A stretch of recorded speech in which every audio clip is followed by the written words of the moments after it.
Audio Jungle. Audio Jungle.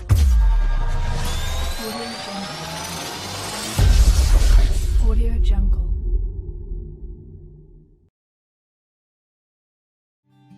Shalom sahabat OMK, dalam video kali ini saya akan membahas tentang peran Roh Kudus dalam hidupku. Simak videonya. Sahabat-sahabat semua, sebelum kematiannya, Yesus berjanji kepada murid-muridnya bahwa ia akan mengutus Roh Kudus saat ia tidak lagi berada bersama mereka. Roh Kudus sangat berperan di dalam kehidupan Yesus karena Roh Kuduslah yang menjadikan Yesus dikandung oleh perawan Maria, mengurapi dia sebagai anak Allah yang terkasih, menuntun dia dan menguatkan dia hingga akhir. Setelah kebangkitannya, ia mengaruniakan Roh Kudus kepada murid-muridnya. Pada saat itu, Roh Kudus turun atas gerejanya.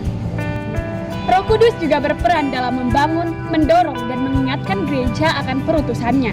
Walaupun gereja dalam sejarahnya yang panjang sering tampak ditinggalkan oleh roh baik, namun Roh Kudus tetap berkarya di dalamnya. Dalam sakramen gereja, Roh Kudus dikaruniakan melalui penumpangan tangan dan pengurapan minyak. Ketika Yesus dibaptis di Sungai Yordan, Roh Kudus turun atasnya dalam bentuk burung merpati. Dan ketika peristiwa air bah, burung merpati juga sebagai tanda perdamaian antara Allah dan manusia, sehingga sampai saat ini burung merpati dijadikan sebagai lambang perdamaian dunia dan tanda kasih. Dalam perjanjian lama, Allah mengutus laki-laki dan perempuan yang bersedia menjawab tawaran Allah untuk menghibur, memimpin, dan menegur umatnya. Roh Allah berbicara melalui mulut para nabi sampai Yohanes Pembaptis. Karya Roh Kudus dapat terjadi dalam diri manusia ketika manusia membiarkan Roh Kudus berkarya dalam diri mereka. Maria, ibu Yesus, membiarkan Roh Kudus berkarya dalam dirinya yang menjadikan mujizat sabda Allah menjadi manusia.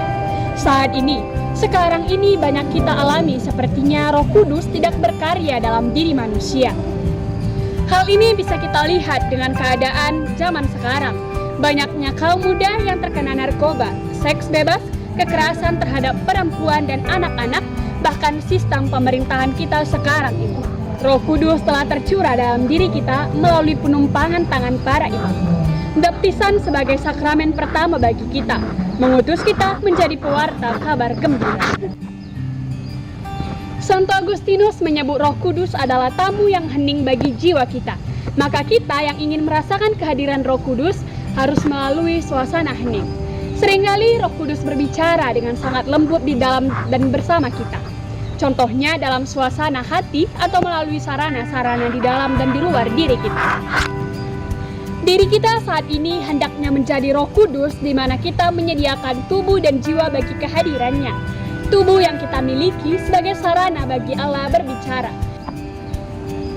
Maka semakin kita menerima Roh Kudus dalam diri kita semakin dibimbing dan dilimpahkan karisma mewartakan kerajaan Allah, dan kita akan semakin bertumbuh baik secara jasmani maupun rohani.